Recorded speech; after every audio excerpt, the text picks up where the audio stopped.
Hi, I'm Mendel, and I'm here to tell you a bit about my life. In July of 1822, a prodigy was born. I was born in Hensendorf bei Odron in the then Austrian Empire. I was named Johann by my German parents, Antoine and Rosie Mendel. Then, about 10 years later, in 1833, I was sent to secondary school in Tropon. Despite the financial difficulties, my attendance posed on my family and subsequent homesickness, I graduated with honors in 1840. After graduating secondary school, I decided to spend 2 years studying practical and theoretical philosophy as well as physics at the University of Olmütz. Once again, I graduated with honors.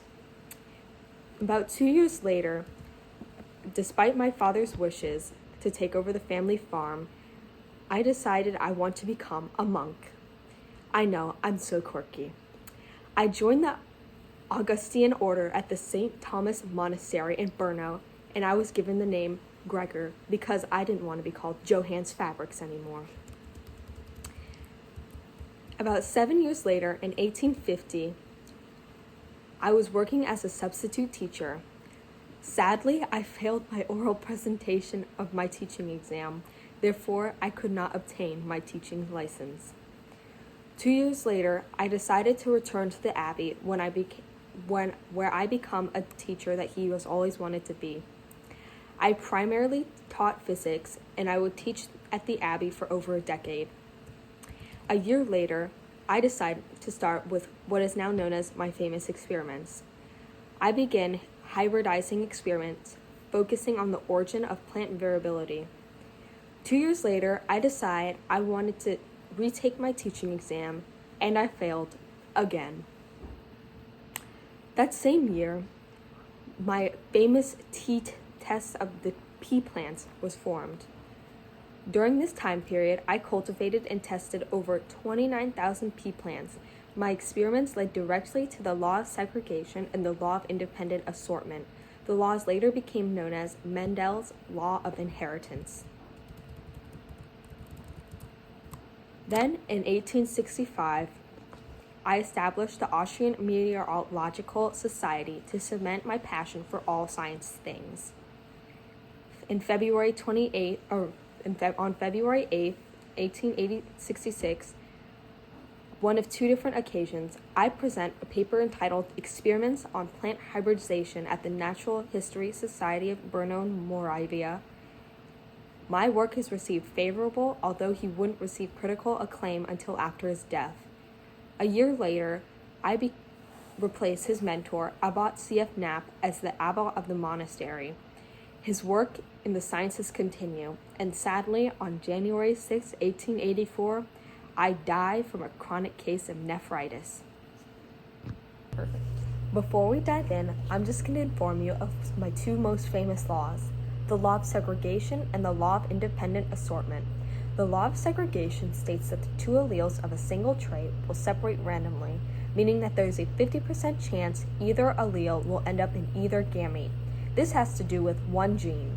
The law of independent assortment states that the allele of one gene separates independently of an allele of another gene. Now, let's go to one of my most famous experiments, the pea plant. Oh my goodness, these flowers are all different colors. I'm so confused. What does it mean? Why is it like this? I know. You know what? I know. This calls for a job for Super Mendel. Here we have our plant, Gracie. On one side, she has a pink flower, while on the other side, she has an orange flower. Now she's going to explain why she has two different colored flowers on the same plant. As we can see, here we have a Punnett square. This top row is for our pink flower, and then this side row is for the orange flower. The color orange appearing in flowers being a recessive trait, we can see P-O, O-O, P-O-O. Meaning now we have a 50-50 chance of getting either a pink flower or an orange flower. Yes.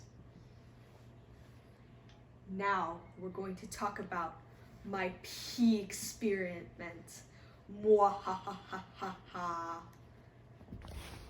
Here is a good example of Mendel's pea experiments, his law of segregation, and his law of independent assortment.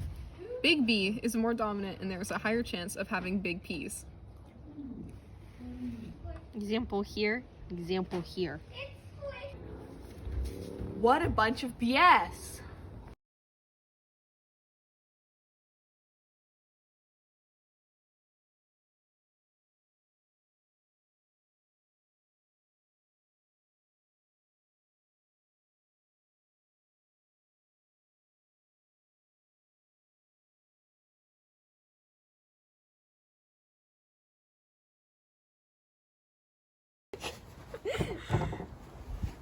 No, not yet. Not yet. Pause that.